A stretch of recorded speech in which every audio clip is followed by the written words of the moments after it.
You do have an interesting finish. Like you come through and then you swing your legs up. It's different sometimes. Really? Yeah. It depends on how much I like extend and get stable on my left leg. Oh. Fastballs and sliders, I'm gonna have more of that like kind of violent, whatever, right leg coming swinging through. Whereas the changeup, since I'm trying to kill velo, I'm using less legs, and the front leg will actually like bend out sometimes, and it's more of like a smooth finish. Let's not give away your tells here. Well, it's after I throw the ball anyways, so it's not like the hitters are seeing it. They have to try and hit the ball. Great point. Welcome to another episode of the Chris Rose Rotation, a production of John Boy Media, and today we are hitting the road for a very special episode, almost episode number 200, but not quite. We figured we'd take you on a field trip out to Dodger Stadium.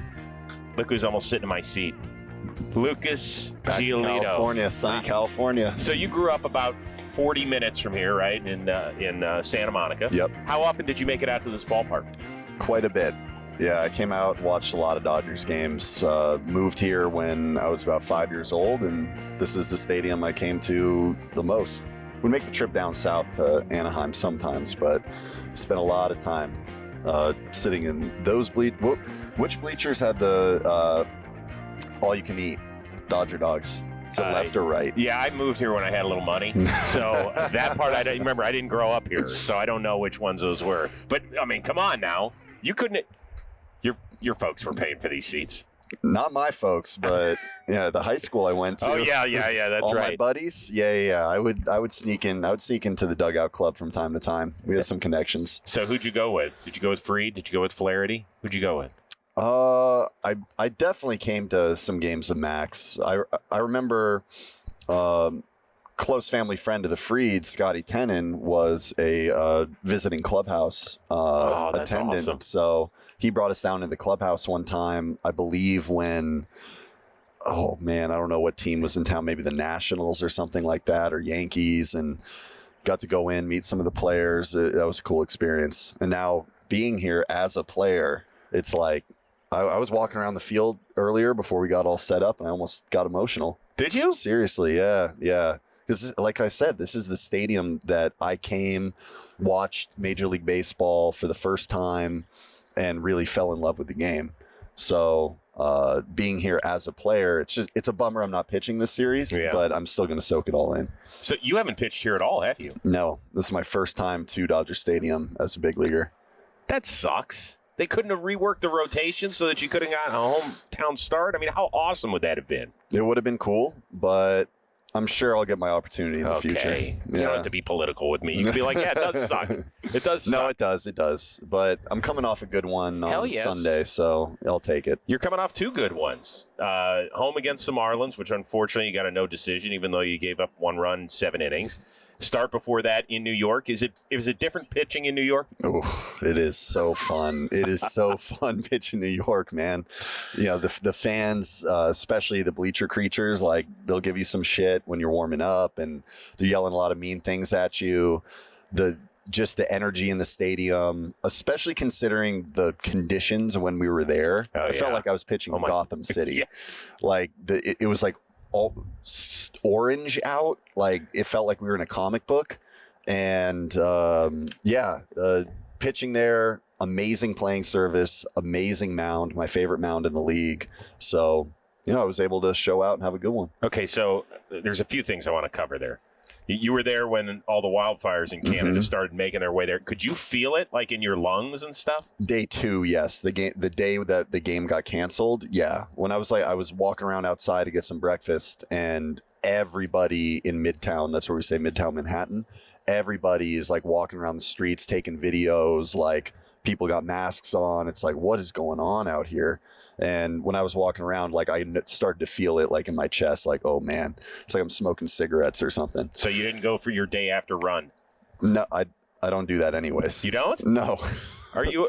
I am not a runner. Not at all? This body is not built for moving my legs for a long period of time. So what are you, an elliptical guy? Cardio is going to be that low impact, so elliptical, bike, things like that. Running for me is all sprint work. That's the only running I'll do. When do you do that? day 2, day 3, a little bit day 4, just to get the legs moving. So is that today? You have to sprint? No. Today's my day 1 technically because we had an off day yesterday. Oh. Yeah. Oh, okay. I got it. Yeah. I got it. So what do you do? Like, people have no idea what starting pitchers do. You pitched on Sunday. Saturday? Sunday. Then you had the off day. So what do you do day 1? Day 1 is a mixture of like strength training and recovery. So I'm probably not going to play catch today. Maybe I will because we had that off day yesterday, just play light catch. But I get in the weight room, crush legs, core, and then I'll do the cardio if I'm feeling it. You know, a little bit, 20, 25 minutes on the bike, something like that. And then after that, it's all recovery. So we have our massage therapist, Jess. She's fantastic. Work with her every day 1, about an hour. Work through whatever I need. And that's pretty much it. Then I enjoy the game. How sore are you 2 days after pitching? I'm not very sore right now. No. Is that normal? I feel good. Yeah. Once you get in the swing of things in the season, I don't, I'm very fortunate. I don't get like super sore. I'll get a little bit here and there, maybe my legs will be a little tired or like the back of my arm, but I feel like take pretty good care of myself and I'm able to recover pretty quickly. Who's your catch partner? It depends. Just whomever's available? Yeah, whoever's available. I don't have like a set catch partner. It's usually one of our bullpen catchers, Louis or Gonzo. Oh, okay. Yeah. But no ball players, no like everyday. Do everyday ball players like to mix with starting pitchers? No, they don't like to. They don't like you. It's usually starters throw with starters, relievers throw with relievers, and position guys throw with position guys. Got it. Who's the best to play catch with? Like, who's the funniest? There's got to be some funny dude. Or are you guys all business when you're out there throwing? No, it's not all business. Joe Kelly, you'll never know what you're going to get, because he'll be working on his deeks and all the funky stuff he does pitching wise. Other than that, I don't love playing catch with Kopech because like you can't see his fastball. Ooh, that's on the bad. flat ground. It's just like explodes out of his hand and it's like rising and running and it gets pretty crazy. I'd say over the last like couple years, the guy I play catch with the most, if it's not a bullpen catcher, is Dylan. Oh, yeah. Does he throw you 12-6 just to have fun with you? Yeah, we throw each other everything. But the thing is, I've caught him so much that like now you know I'm what you're doing. Very confident. Yeah, you'll see me out there picking sliders and stuff. It's pretty cool. Really? Yeah. Come on. Yeah. I didn't know you had that in you. I do. That's awesome. I got a decent glove on me. Oh, this is great. We got wait, hold on. We've got like a Dodger tour. Going Nice. on. Very nice. Don't worry. I'm not going to let them know who you are. Okay. But they're probably going to think I'm the famous one, not you. Absolutely. This is going to be great. That's right. Chris Rose, John Boy Media. It's great to see all of you. Good job. Welcome. How's it going? Welcome. No, you don't want mine. It's great. No, it's okay. It's okay. I'll have a signing later today. Don't worry. Enjoy the field, though. This is respect. That's right. That's right. All right. Enjoy. And appreciation. This is great. I love it. I love it. Did you ever do one of these Dodger tours? No. Do you want to take the headset off and go join them? Maybe you could learn a few things. We're good here? Yeah, I think we're fine here. Okay. I know enough about this stadium. Okay. Hey, more of the Chris Rose rotation coming your way, but first I want to tell you about our buddies over at Bird Dogs, which makes me look great.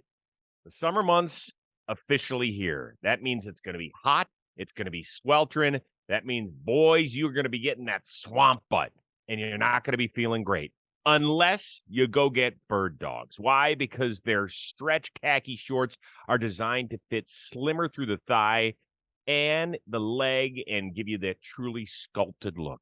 On top of that, Bird Dog shorts fit way better than regular shorts that made of those stiff, restricted cotton. And that's where you end up getting that swamp bite, that terrible feeling. You're always picking at yourself and all that. With Bird Dogs, there's none of that coming your way. And they have fixed the issue by inventing cloud knit fabric. It looks just like khaki, but it stretches so you get a way slimmer fit without having to sacrifice movement, which is a great thing. You know, Bird Dogs also uses the anti-stink sweat wicking fabric, keeps you cool and dry all day long. Do I have to tell you about it? You know, I'm one of those guys that's shaped like a pear. So not only does Bird Dogs make me look great, it takes care of all that uncomfortable feeling south of the equator. They knock it out of the park, bro. So head on over to birddogs.com/giants. Enter the promo code ROSE for a free Yeti-style tumbler with your order. That is birddogs.com/ROSE, a free Yeti-style tumbler. You'll feel great. You'll look great, too. It's a strange season you guys have had. The last time we talked, you were like, God, season sucks. Now, it's weird because as we tape, you're 9 games under 500 as a team, but you're only like 4.5 out. I know. So what are you laughing at? It's ridiculous. It is, isn't it? Yeah. I mean, it has been a weird one. Just when, I've been in the league for a little bit now, like when I think I've seen it all, there's always something new. Obviously, our division as a whole is not playing well. It stinks. We're right there in it at, like you said, 9 games under 500. We've played much better recently. Yes. The Marlins series, 2 close games. I believe we should have won both of them. And we lost both of them to lose that series. I think we were on like a streak of winning series up until that series. Yep, you were. So we just got to try and get back hot again, get on that streak of winning series. Like if we just win series, like win every series we play, mix in a couple sweeps, be in first place before we know it. You are no dummy. You know that the clock is ticking on you. I mean, you're free agent at the end of the season. You've pitched very, very well this year. You've been remarkably consistent, particularly over the last 8 weeks, I would say. And do you hear your name being called in trade talk? I mean, I see it online and, fans of different teams tweeting at me and all that kind of stuff. Not seeing like too much from writers, but at the same time, like, what am I going to do? But you pay attention to it. I'll see it. Yeah. I'm not paying a lot of attention to it right now because right now, like my mind is so set on trying to win the game I pitch every single time because I know, like we were just talking about, this division, the way we've been playing, we could get back in it. And so like the only control I have is when I take the ball, I want to go out and give us the best chance to win. And if we win, then maybe we can make a little run and, it won't be about selling at the deadline. It will maybe be about buying a piece at the deadline or whatever it may be. So thing is for me, like I'm very, very loyal to this organization. They gave me an opportunity to fail over and over and over again at the big league level, learn from that failure. In 2018, if I was on probably 29 other teams, I would have been in AAA by May, June. And who knows where my career would be if that's what happened. So the White Sox gave me that opportunity. I was able to work through a lot of things, start to find that consistent success, fail again last year. Now I'm back to having a little bit more consistent success and, knowing what could happen at the end of the year, with free agency and everything. Like I'm giving it my all. I want to see the rest of my teammates give their all and make a legitimate run at this thing because in the division we're in, it's very possible.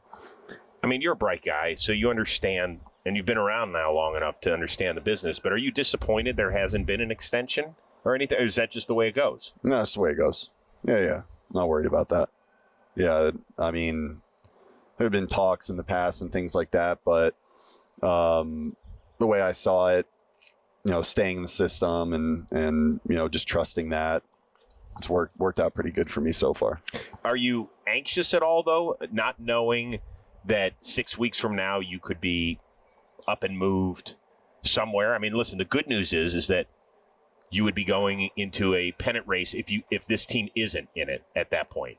Yeah.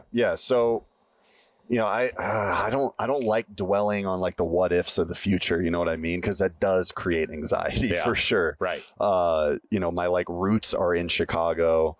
I love my apartment. I don't want to have to like. You don't have to take everything. your gamer chair anywhere. Yeah. I mean, how are we going to ship that thing across the country if we need to? Undoing my entire computer system and my 3 monitors and boxing those up, like that's not. I don't want to do that. Can you send us a picture of that? It sounds pretty awesome. The setup, yeah, it's pretty dope setup. Yeah, and I'm actually doing a lot more like real work on it instead of just gaming nowadays. Yeah. But your real work is getting ready for your next start. You've told us this a bunch of times, where you go and you play as yourself against the team you're going to play. Yes.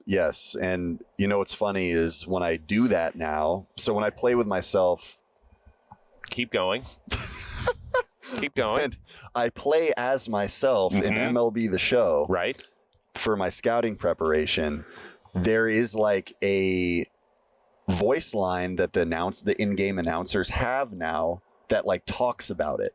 No. So it's like the first inning, every single game I play, it's like I start, making pitches in the first inning in this video game, and I don't remember which announcers they used for the game this year. It's Boog and Doug Glanville. Oh yeah. So they start having this conversation about how me and Max Fried play MLB the Show to prepare for our next opponent. I love that. So it's like super meta and weird because I'm literally playing the game and I'm hearing the announcers talking about how I play the game to prepare for the next opponent, and it's like very strange. That is awesome. Yeah. Oh God, I love that. Yeah. That is good stuff, man. There's never been a better time for Rose Rotation listeners to fan like a champ, thanks to our good buddies over at Foco.com. It is officially licensed by Major League Baseball and the MLBPA. Their wide range of MLB products includes player and mascot bobbleheads. In fact, I got my guy Slider. Look how happy he is to see you, huh? Hanging out, doing his thing. They got floral shirts. They got loungewear. They got straw hats. Can I tell you how good these straw hats are, man? They help you whether you're working the lawn, mowing that thing, hanging out at a day camp like my 17-year-old son, Brady. He's already heisting this thing. He's a camp counselor out there in the 100-degree heat here in L.A. He's going to be feeling and looking great. And it's never been easier to get the gear, find your fandom, let everybody know where your allegiances lie. It is Foco.com, has everything you need for all 162 games and beyond, whether you're taking in the action at the ballpark or you're just lounging around the crib. Either way, you're going to be looking great and representing the team that you love. So if you're ready to take your team spirit to the next level, then head on over to Foco.com/JohnBoy. That is FOCO.com/JohnBoy. Get on ready to gear up. And right now, our listeners can use that code word JohnBoy. They're going to get 15% off their first order. Foco.com. Find your fandom today. Have you gone anywhere this year that you hadn't been, that you get to stay a little bit longer with this new schedule? Because sometimes in years past, you've had to bounce around and stuff. Is there a city or something that you've enjoyed this year based on the new schedule where you're like, this was fun? Anything? Right here. I mean, this for is sure. I was hanging out with my brother last night. He lives in Silver Lake. He just shot over to the hotel. We were chilling. Then I had him come and pick me up and drive me to the field today. But did you guys do lunch? No, he slept until like 11:30. So actor. Yeah, and I'm on Chicago time, so I actually woke up earlier than I usually do this morning. How's he doing in the acting world? Because for people of the Rose Rotation, maybe you missed this. Casey Giolito was nice enough to join us in an earlier episode. Yeah. No, he's doing well. Obviously, with the writer's strike, I think that things are a little tough. Not as many auditions and stuff being floated around, but he's grinding, doing all of his self-tapes, doing his auditions. And, I know that he's developed some decent relationships with casting directors, and his manager and agent are great. So just going to keep working, keep grinding until he gets that break, Dude, it'd be like that. You guys pick two fields that are just very difficult. Like this percentage of people make it.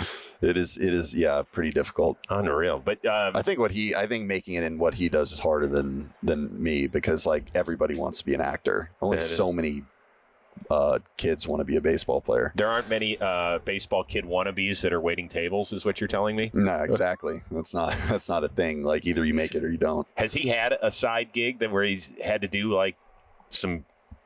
I don't think he's done that yet, but it might be getting to that point. Oh, yeah. That writer's strike will definitely get you. Yeah.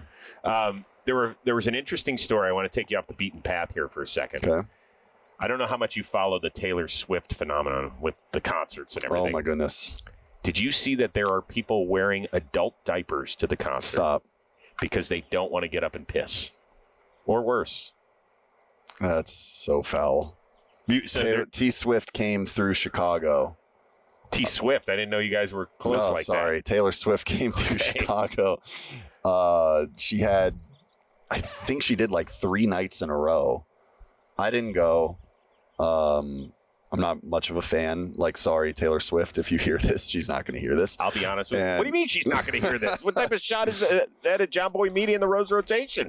Shame on you. Bite Okay, your tongue, I'm sorry. Giolito. Yes, Taylor Swift is a huge baseball fan, and she loves her like niche baseball media. No, so she came through. It made traffic terrible. I wasn't about that. You know, I like to get home nice and quick after our games, but yeah, I mean, hey, more power to them. I know her fan base is big and passionate. So, and wearing an adult diaper so you can catch every single second of the concert. More power to you. Is there anybody? Couldn't be me. Is there any artist that you would wear an adult diaper for? No. You're a good music guy. I am. Yeah, no, that's not happening. No. If I'm gonna, you know, have an accident in my pants, it's gonna be an accident. I'm not doing that on purpose ever. Oh, that is rough. So we go from here to Seattle. Yep. And that's when you get to pitch next. Mm-hmm. There's also an all-star game up there this year. I don't know if you've been paying attention. Yes. I remember seeing you in Cleveland at the all-star game. Was it Cleveland or no? San Diego. Where were no? Cleveland. You were too early. It was 2019. Yeah, 2019. Yeah, that was it. San Diego was too early. Last year was here. Yes, it was. I blew that. That would have been cool. Yeah, that would have been nice. Yeah, that would have been really nice. Yeah, first time to Dodger Stadium as an all-star. It's all right. Maybe next time it comes around. Don't worry. It only took him 42 years to get back. Perfect. So you'll still be pitching in 42 years. Yeah, absolutely. Hey, man, based on what you guys make, I'd keep making sure I'm pitching into my 60s, too. Is that stuff you guys think about ever? Pitching when into I'm your 60 60s. years I'm old? talking about the all-star game. Yeah, I mean, you want to be an all-star every year, of course.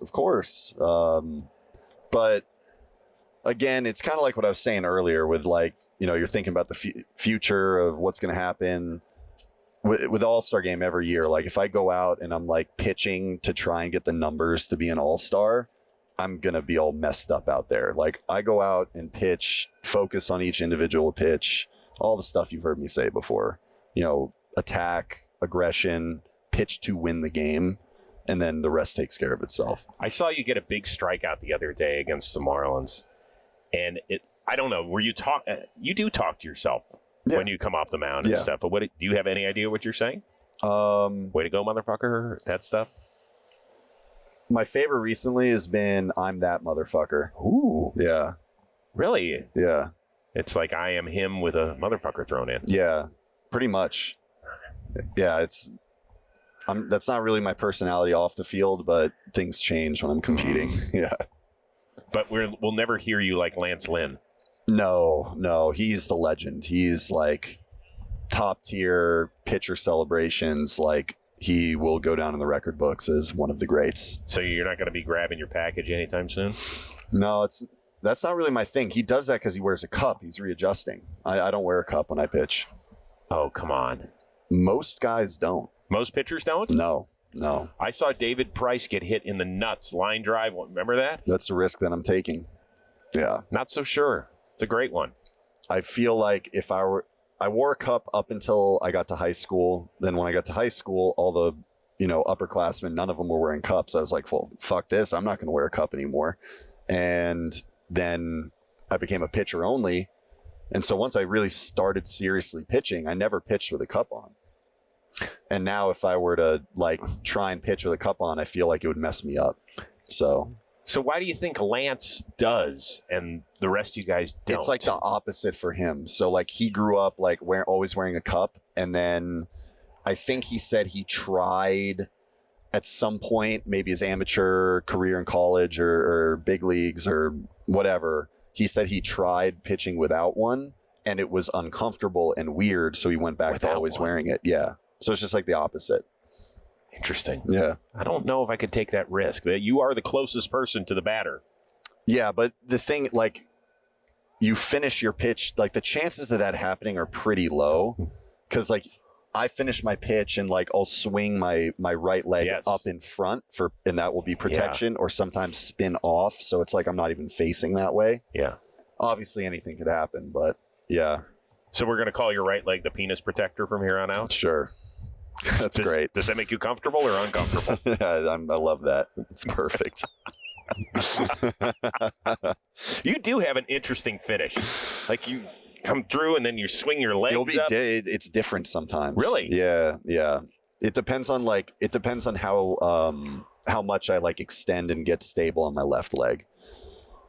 Fastballs and sliders I'm gonna have more of that like kind of violent, whatever, right leg coming swinging through. Whereas the changeup, since I'm trying to kill velo, I'm using less legs, and the front leg will actually like bend out sometimes, and it's more of like a smooth finish. Let's not give away your tells here. Well, it's after I throw the ball anyways, so it's not like the hitters are seeing it. They have to try and hit the ball. Great point.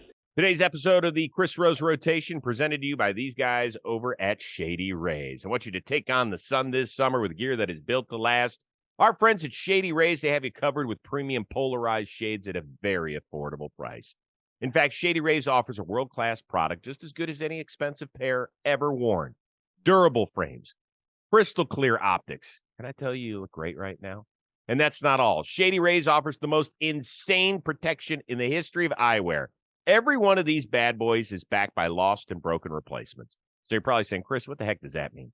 It means that if you lose or you break one of these pairs, even on day one of ownership, you just call up Shady Rays. You're like, I lost my sunglasses. How much is it going to cost? Nothing.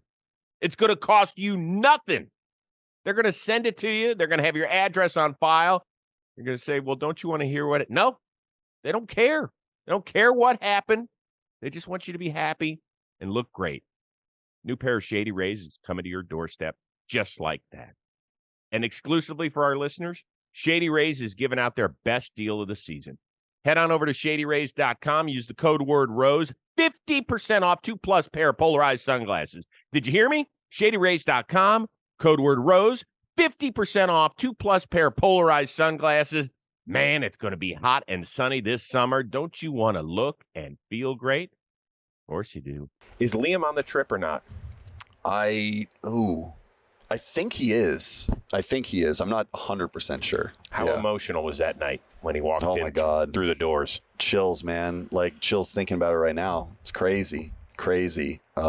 What he went through, and then obviously coming back and pitching strong, not too far removed from literal chemotherapy. Complete inspiration. I got a lot of text messages after that game that I talked with him about, from friends, family members that have been affected by cancer, and how much that moment, him, like you said, walking through those doors, taking the mound again, how much that moment meant to them, as people battling cancer, people that survived cancer. It was really, really special. Something I'll always remember. I think that he did so much for everybody, and the way that he and his wife, Christy, I believe, have handled this has just been unreal. Yeah, remarkable. Taking something that, is like just the world is crashing down around you, and then creating so many positives out of it. It's amazing. They're amazing, wonderful people, Liam and Christy. And, it's unfortunate now, that Liam just came back, and now he's, dealing with that little bit of elbow stuff. So, hopefully he can rehab, get that right, and be back doing what he does the best. I imagine it's probably going to end up being one of the highlights of your career to have been there on a day like that. I mean, something obviously that doesn't involve you, but that's one of those moments where you're going to be like, You're going to look back on this 30 years. 100%. 100%. That is a highlight moment because it's not so much about the game, like baseball, a no-hitter or this or playoffs. It is like a human moment that baseball is like so good at bringing out sometimes. You know what I mean? And it was truly remarkable, special for everybody in the stadium that night, all the people watching on TV. I will always remember, for sure. What do you do during a game when you're not pitching it in this series? So it's not like you're scouting and watching what they're doing against the Dodgers. No, yeah. So, like, what is your mindset when you're not going in a series? You're not going to see these guys again this year. Nothing. So do you sit there and bring out your funniest jokes? Do you look into the crowd, see if you recognize anybody? What will you do? I might be looking out in the crowd like a good amount here to see if I see like buddies and people I know in LA. But in general, as starting pitcher, like you said, I'm not watching the game to prepare for my outing. I'll be looking out for like pitcher tips. If there's anything that's like glaring, then, you go to self-scouting for your team. Yeah, for the team. So, if I notice anything glaring, discuss it with other guys, we'll confirm, see if we can get on, the right page, and then, bring it to a hitting coach or the hitters. Be a cheerleader. That's a big part of it. Always like cheering for everybody, trying to keep the energy high in the dugout, especially if, we're down a few runs, something like that. Other than that, just relax and enjoy watching a game. You do like to yell at the umpires too. Yeah, that's happened a few times. Yep. Are there guys you can go after and yell at and they're not going to look at you? And are there guys who are like, Jesus, Giolito, shut up? It depends. I think that any umpire, it has like patience to a certain point. Some guys are very hard-nosed and got a little bit of an ego, so you got to watch it. But no, most umpires are going to have that certain level of patience. But, if you take it to that next level, then you are liable to get tossed out of the game, which happened to me a few years ago. I remember that. Yeah. So what are you allowed to say? That's a fucking horseshit call. Can you scream that from the bench and not get in trouble? Yes, sometimes. Fucking horseshit call is he's probably going to look at you and tell you to shut up. And then if you continue with that same type of energy, you're liable to get tossed. Yeah. There's a lot of things you can yell that are not going to elicit a response. It's like, give me a for instance. Let's say the umpire's name is Jim. Like, Jim, that ball was down. Like, we're sitting here, we see, we can see up and down much better than in and out from the dugout. It's like, Jim, that ball's down. Or, let's say he calls that low strike that we think is down. And then and then there's another one that's similar and he calls it a ball. Same fucking pitch.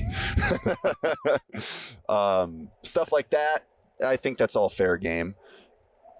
Personal attack, you're done. As soon as it's you, blah, blah, blah, blah, blah. No good. You're putting yourself right in red card territory. Do you have that?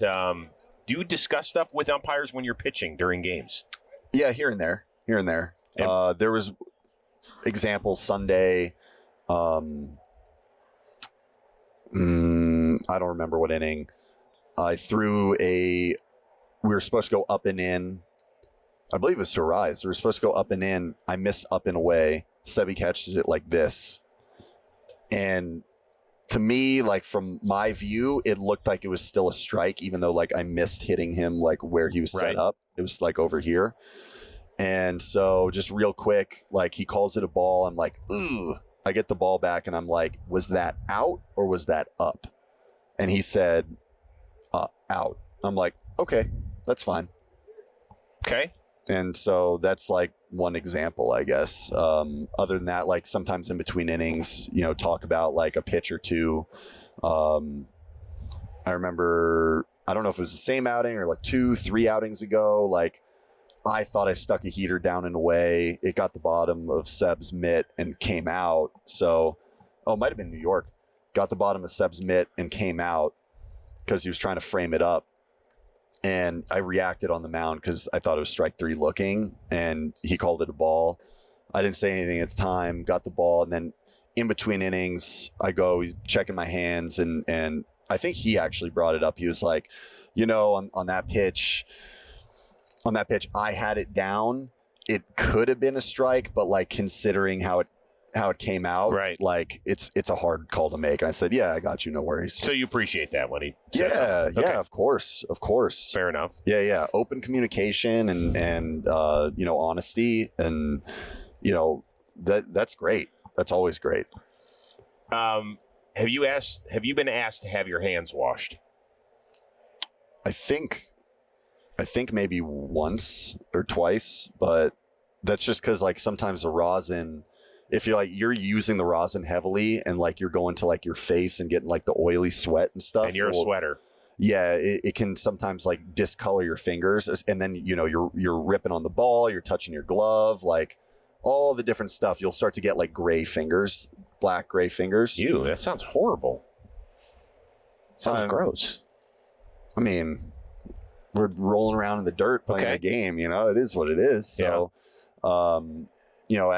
if that's the case, then you just want to like wipe it down, because you don't want to be like, none of us are using anything that's very much in the past, I think, nowadays, considering all the rules. So you just don't want to be giving off the impression that, you're doing anything. You don't want the umpires don't want to they don't want to be throwing us out. No, of course not. So they want to make sure that everything's like in the, best possible shape, that there's no reason to ever have to throw you out.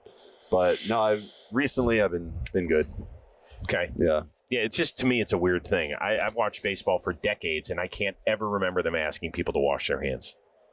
Ever. Yeah, you're seeing that now a lot more. I think the type of we have this new type of rosin called rock rosin that I think became popular in the last 2 years, that I think adds to that that color, like it puts that like gray on your fingers. Yeah. Okay. If you are not fortunate enough to make the All-Star team, what do you have planned for the break? I was thinking maybe we open up after the All-Star break. We're in Atlanta. We start in Atlanta. Okay. So I was thinking maybe hang out with Max down in Atlanta at his crib. Yeah. Okay. So you have a cool spot? Yeah. He's got a nice house out there. So I also got family out there too. So see my aunt, uncle, cousin. Yeah. I always enjoy my time in Atlanta. It's great. It's just smoking hot in July. Yeah. Stay indoors in the AC for sure. How's he doing, by the way? Max, great. Yeah, he's coming along well, rehabbing his elbow thing, little flexor or whatever it was. Yeah, he's doing good. Because we all hear flexor and we're like, oh shit, you know what that means? Nah, it doesn't always mean that, actually. Yeah. Sometimes it does. Don't get me wrong, but no, I think he's going to be fine. He's going to be just fine. I want to ask you one other thing. I don't know if you follow the college baseball stuff, but the other day, Texas and Stanford in a super regional. Yeah, Drew Bowser walked it off with the pop-up. Yep. So the game before that. Drew Bowser, Harvard Westlake, by the way. And Encino Little League, just to let you know. Quinn Matthews, left-hander for Stanford, 23-year-old senior, came back. Oh, yeah, okay. 156 pitches. Does a college coach owe it to him to pull him off the field? Is he a draft prospect? So he's like top 150. So we're talking rounds 4, 5, 6, somewhere around there. Oh. Yeah, he should not be throwing that many pitches. What if he owes it to his boys in the dugout? The guys that he wanted to go to battle with, and he's the one. They have no bullpen? I mean, they had to play a third game the next day, and so they wanted to make sure they had everybody available. I don't want to speak for them, but that's probably where we were going. It's a tough one, because here's the thing. I throw 100 pitches like in New York. I threw 100 pitches in 6 innings. What's the first thing I do when I get in the dugout? Send me back out. I'm good. That's all of us, because we're in that competitive mindset, and we want to compete. We want to go out do our thing. Like, no matter how many pitches we throw in or whatever it may be, there's very few times where you finish an inning and you come in the dugout and you're like, all right, I'm done. You know what? I've had enough It happens, today. but it's not very often. Most of the time you want more.